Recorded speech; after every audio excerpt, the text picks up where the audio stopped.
Toda la verdad detrás de la captura de Joaquín El Chapo Guzmán.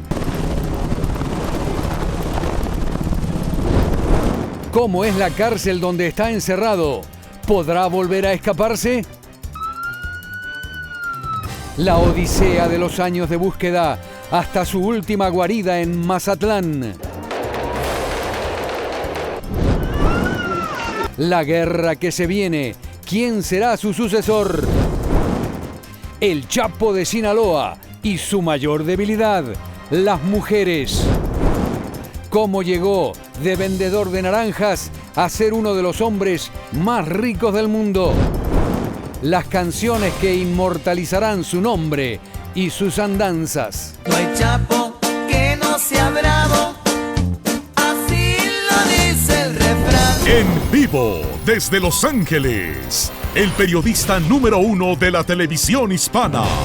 Esto es Noticiero Cierre de Edición con Enrique Gratas. ¿Qué tal? ¿Cómo están? Buenas noches. Bienvenidos a una edición especial de Cierre de Edición, una cobertura completa con los hechos más significativos en torno a la caída del Chapo Guzmán, un hombre convertido ya en leyenda en todo el mundo. Esta noche, fuerzas de la Marina de México continuaban un intenso operativo en Mazatlán y seguían recuperando evidencias en el lugar donde encontraron a Joaquín El Chapo Guzmán. A continuación, una síntesis de uno de los episodios más importantes en la historia de México, la captura.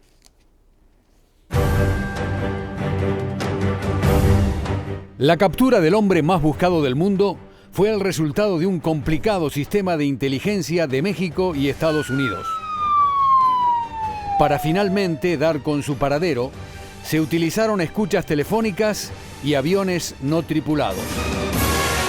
Uno de estos drones fue empleado para el rastreo del Chapo en Culiacán y desde ese día, hace poco más de una semana, no se le perdió el rastro. A mediados de la semana pasada, el Chapo Guzmán ya había salido de los túneles y alcantarillas donde estuvo escondido y cometió su gran error. Utilizando celulares que ya habían sido interceptados, se comunicó con alguien en Mazatlán y a partir de ese momento fue cuestión de esperarlo. La madrugada del sábado ya sabían que el hombre más buscado del planeta se hospedaba en la habitación 401 del complejo hotelero Miramar. Con él se encontraba su esposa, la reina de belleza Emma Coronel, dos mujeres más y un menor de edad. Aunque estaba armado, el Chapo no ofreció resistencia. A partir de ese momento, el resto es historia. Le dieron tiempo para arreglarse su voluptuosa cabellera, que parecía peluca, le permitieron cambiarse de ropa y lo trasladaron al hangar de la Marina en la Ciudad de México. Confirmaron su identidad y le hicieron 30 preguntas sin la presencia de un abogado. Las imágenes de su captura daban la vuelta al mundo. Hoy se encuentra en la misma cárcel donde están en prisión 10 de los más peligrosos narcotraficantes de México. Hace 13 años, burló la seguridad escondido entre la ropa sucia y se escapó. Ahora lo vuelven a atrapar tras un espectacular operativo. Y todos se preguntan si ya está planeando su próxima fuga. Hay varios detalles que llaman la atención. El gobierno de Estados Unidos fue el primero en confirmar la captura del Chapo y su identidad. La primera foto que conoció el mundo del prisionero fue publicada por el New York Times. ¿Hay algo detrás de todo esto? Algo más. Hace algunos minutos se confirmó que Emma Coronel quedó en libertad por falta de cargos en su contra. El Chapo Guzmán ya estuvo allí hace 20 años. El Altiplano es la prisión de mayor seguridad de todo México y lo acompañan 10 de los más peligrosos de esta guerra que desangra al país desde hace tanto tiempo. Las puertas del penal de máxima seguridad del Altiplano se cerraron de golpe. A las espaldas de Joaquín Guzmán Loera. Afuera, cientos de militares y policías federales se mantienen en alerta. mientras un helicóptero Black Hawk sobrevuela constantemente el presidio ubicado en Almoloya de Juárez, Estado de México. La cárcel encierra a 1.200 internos, los criminales más peligrosos, entre ellos Edgar Valdés Villarreal, la Barbie, Teodoro Cimental, el Teo y el Mochaorejas. Contrario a lo que se podría pensar, este penal de máxima seguridad lo dirige esta mujer, Marixa Quintanilla. Poco antes del ingreso del jefe del cártel de Sinaloa, permitió hacer este recorrido. En esta salita, el Chapo podrá recibir a sus visitas y todas las tardes se le permitirá ver una película o una obra en este pequeño teatro. Regularmente tenemos actividades todos los días o en la mañana o en la tarde. Muy pronto, el capo atrapado en un hotel de lujo y quien vivía una vida de millonario, tendrá que hornear pan o lavar su propia ropa, como cualquiera de los internos. Juan José Méndez, cierre de edición. Pero ¿será tan seguro el penal del Altiplano para detener al Chapo Guzmán? La seguridad ha sido reforzada en las inmediaciones. Por dentro, cientos de guardias vigilan, torres de vigilancia alambrada de púas, rejas y paredes de 1 metro de espesor. Pero ¿serán suficientes? Por si las dudas, los Estados Unidos presionan para traerlo a sus cárceles que consideran aún más herméticas. Siempre estuvo con ellas y en su última guarida lo encontraron con 3. El rey de la droga tuvo toda su vida esa gran debilidad. Aquí están algunas de las mujeres del Chapo. Las mujeres fueron siempre la debilidad de Joaquín el Chapo Guzmán, y fue por ellas que muchas veces estuvo a punto de caer durante los 13 años de búsqueda. Tenía una obsesión, una necesidad de estar constantemente enamorado. Aparte de sus 4 esposas, tuvo una infinidad de amantes. Muchas de ellas quedaron en el anonimato y algunas pasaron a ser parte de su harem permanente. Estela Peña, una cajera de un banco de Nayarit, fue una de sus amantes favoritas. Pero fue en esta prisión de Puente Grande donde el Chapo Guzmán vivió una de sus aventuras amorosas más conocida. Su nombre es Zulema Hernández, una prisionera que quedó embarazada tras varios encuentros con el Chapo. Terminó siendo asesinada al salir de la cárcel después de revelar su relación con Guzmán en una entrevista. Era una persona que se manejaba con muchos privilegios, que los mismos custodios le tenían miedo a cualquier situación de negativas o de pues no acceder, digamos, a lo que se manejara que él pedía. En su vida de fugitivo, huyendo siempre de la justicia, el Chapo nunca abandonó a sus mujeres. Alejandrina María, Griselda Guadalupe López y Emna Coronel, con la que tuvo gemelas y quien se encontraba a su lado en el momento de su captura. Quédese con nosotros porque tenemos mucho más aquí en Cierre de Edición, al regresar en esta edición especial. El hombre que burló la justicia y los 13 largos años que tardaron para atraparlo. Será trasladado al penal que corresponda.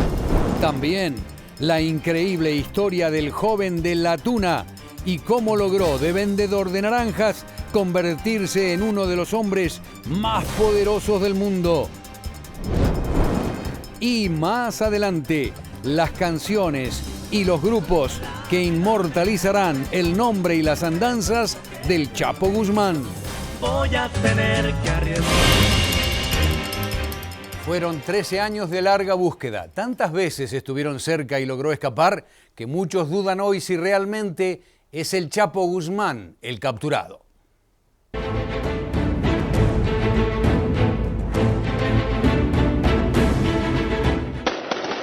Fueron 13 años de una intensa cacería humana para atrapar al escurridizo fugitivo. El 19 de enero de 2001 huyó del penal de máxima seguridad de Puente Grande, en Jalisco. Una de las versiones es que salió escondido en un carrito para sacar la basura y la ropa sucia. Pero hay otras versiones, como la de que no regresó a Puente Grande después de una de sus frecuentes salidas.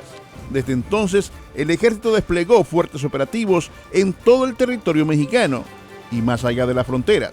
En Guatemala reinó la conmoción. En muchas ocasiones, pueblos enteros fueron rastreado buscando al enemigo público número 1 de los Estados Unidos.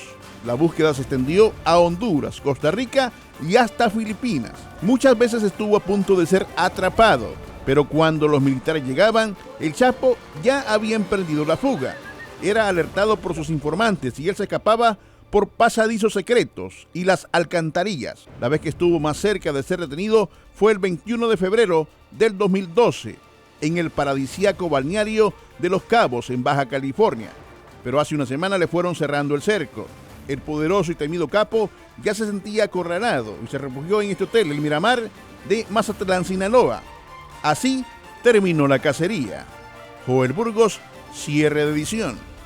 Muchas gracias. Al conocerse la captura y posterior traslado al altiplano, reventaron las redes sociales con comentarios como estos.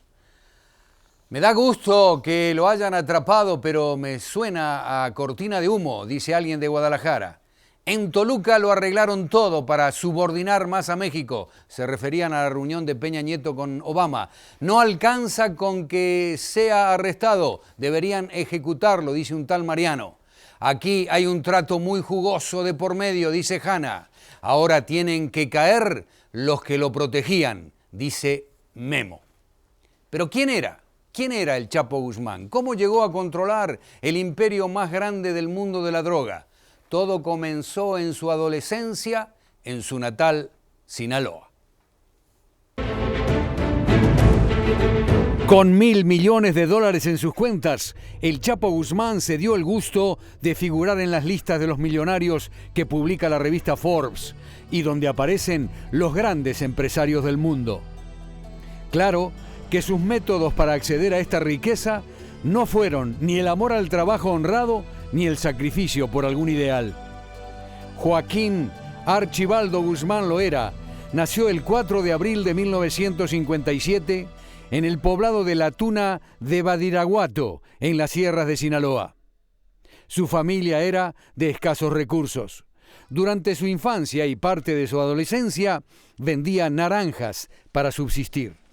En la región del Chapo, los paisanos miraban a los narcos con mayor simpatía que al mismo gobierno. Por eso no fue difícil para este joven bajito y determinado mezclarse poco a poco con los Caro Quintero, los Palma, los Fonseca. Y poco a poco también fue surgiendo y subiendo de rango, hasta que, aprovechando la caída de Osiel Cárdenas, fundó el Cártel de Sinaloa. En 1989, el Chapo Guzmán ya era el narcotraficante más poderoso del mundo. En 1993, lo arrestaron en la frontera con Guatemala. Lo llevaron a este mismo penal donde se encuentra hoy, que en ese tiempo se llamaba Almoloya de Juárez. Y en la rueda con los periodistas, alguien le preguntó: Chango, ¿es verdad que eres el rey de la coca? A lo que seriamente el Chapo Guzmán respondió: No me dedico a eso. Soy agricultor y cultivo frijoles. Aún tenemos mucho más aquí en Cierre de Edición al regresar. La guerra con los Zetas y cómo logró el Cártel de Sinaloa controlar el imperio de drogas más grande del mundo. También la lucha que viene y quién será el sucesor del Chapo Guzmán. Para afianzar su reinado, el Chapo Guzmán eliminaba sin piedad a quien se le cruzara en el camino, y sus peores enemigos fueron siempre los Zetas.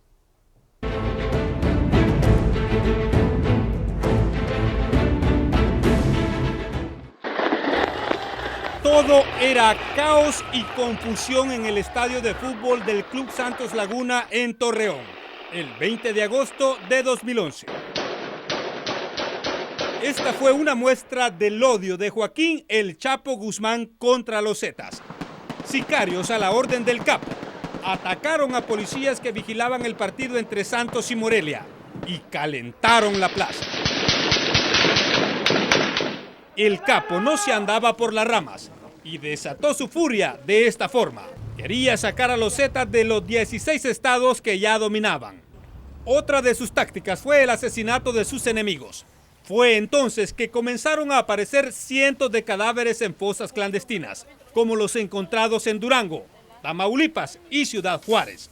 El trabajo sucio lo hacían los M's y los Cabrera. Junto a los sangrientos cuerpos, el cartel de Sinaloa comenzó a dejar mantas de amenazas. En ellas aseguran que todo muerto es pura escoria, puro Z, y quien las firmaba era Joaquín El Chapo Guzmán. Pero la realidad era otra. No solo Zetas morían. En la guerra desatada también han sido asesinados periodistas, autoridades, policías y ciudadanos. Carlos Vázquez, Noticiero, cierre de edición. ¿Pero qué va a pasar ahora? ¿Se viene otra guerra como la de los 90 o el sucesor ya está cantado?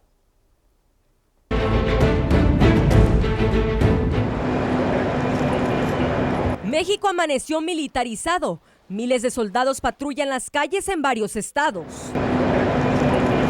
Se teme que el arresto del Chapo Guzmán desate una ola de violencia. Sus secuaces y otros cárteles de la droga estarían preparándose para luchar por el control del cartel de Sinaloa y el territorio que el Chapo conquistó. Por ahora, el sucesor del capo arrestado es Ismael El Mayo Zambada García.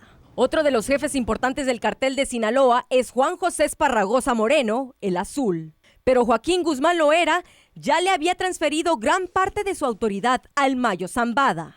Ellos tendrán que manejar a miles de operadores y el control del negocio en varios estados de México y en 30 países. La guerra por mantener el control de varias zonas podría recrudecer la violencia en estados como Baja California, Sonora, Durango, Chihuahua y Sinaloa. Los Zetas, los enemigos del Chapo, estarían preparando una gran ofensiva en todo el noroeste de México. Pero otros capos responsables también de la violencia en el país están listos para aprovechar y aumentar su poder. Buscarán tomar el control de regiones del país que les fue arrebatada por el cartel de Sinaloa a plomo y sangre. Adriana Guzmán para cierre de edición. Gracias. Estados Unidos quiere la presa. Hace algunas horas un grupo de congresistas indicaron que existe la posibilidad de que el Chapo vuelva a escapar y que la mejor opción para México es extraditarlo a los Estados Unidos. No quieren tampoco que el Chapo, aunque no se escape, dirija al cártel de Sinaloa desde la cárcel. Aún tenemos mucho más aquí en cierre de edición al regresar. ¿Cómo fueron los últimos días del Chapo antes de su captura? Se escapó el Chapo Guzmán. Sus canciones favoritas y los narcocorridos que inmortalizarán su nombre. El Chapo Guzmán debe ser el más celebrado de todos los capos de la droga en el mundo de la música. Aquí tenemos una crónica de las canciones que ensalzan su memoria y también su grupo favorito. Buenas noches. Noticial de última hora. Tras el arresto del Chapo, los narcocorridos que hablan de su vida volvieron a sonar. El más escuchado ha sido este, El Niño de la Tuna, el preferido de Joaquín Guzmán Loera. Narra la infancia pobre del capo. Dice que de niño vendía naranjas no más para comer y está cantada por Roberto Tapia, el mismo que aparece en este video aficionado en una supuesta fiesta privada del Chapo. Otro de los grupos cercanos a Guzmán son los Canelos de Durango. Incluso fueron los únicos invitados a su boda con Emma Coronel. De allí surgió el popular tema El Señor de las Montañas. De Durango, Jalisco. Por su parte, los Tucanes de Tijuana narran en el narcocorrido el regreso del Chapo, su escape de la prisión y lo presentan como un hombre que reta a la autoridad. Los alemeños de la sierra dicen que la inteligencia del Chapo supera a la de sus enemigos. Soy del rancho de la Tuna. Gerardo Ortiz no se quedó atrás y le grabó un narcocorrido al jefe del cártel de Sinaloa y lo llamó el primer ministro. Tras su arresto comenzaron a surgir nuevos temas. Disculpa que te moleste. Como el de Osiris Valencia, Sigo en la pelea, y esto es apenas el inicio. Hilda Gutiérrez, Noticiero. Primer gol a la nueva presidencia del señor Vicente Fox. Cuando nació